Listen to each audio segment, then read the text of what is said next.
समाधान को इशारा कापी बरोबर आहे. गलन आहे कात्या वंदन माझे सागे आठ्या रे सागे महाराजाची जयंती साजरी करायची तर गावे स्वच्छ ठेवावं लागत नाही का. नुसतं जयंती केल्यावर होईल का. बाबासाहेबांची जयंती साजरी करायची आहे तर समाजाने एकत्र असणं गरजेचं आहे. बाबासाहेबांचा मंत्र हा तळागाळातून पाळला गेला पाहिजे. शिका संघटित व्हा संघर्ष करा हे आम्ही पाळलं गेलं पाहिजे. बाबासाहेबांच्या 22 प्रतिज्ञा आम्ही पाळल्या पाहिजे. बाबासाहेबांना फॉलो केलं पाहिजे. त्यांच्या विचारांना फॉलो केलं पाहिजे. तर जयंती मानवाची नाही तर निळी टोपी या दुपट्टा खांद्यावर घेतला की जय भीम बोलो दिल्ली चलो. याला जयंती म्हणत नाही. नुसते नावेला जयंती होत नाही. बाबासाहेबांची जोपर्यंत त्यांची विचारधारा आपल्या अंगात रुजत नाही आपल्या आचरणात उतरत नाही तोपर्यंत तुमच्या जयंती मानवायला काही अर्थ नाही. म्हणून माझा शब्द आहे साजे आचरणाने रे.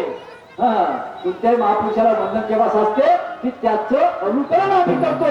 अनुकरणच नाही तर अनुसरण झालं पाहिजे. अनुकरण आणि अनुसरण याच्यात जमीनच माझा फरक आहे. दोन्ही गोष्टी एकच होत नाही. तुम्हाला सांगतो होते एवढी वेळ नाही माझ्याजवळ. आणि म्हणून अनुकरण झालं पाहिजे पण अनुसरण झालं पाहिजे. ह्या दोन्ही गोष्टी होत असतील तर तुमच्या जयंती मानवायला अर्थ आहे नाही तर काही अर्थ नाही आहे का काय म्हणतो.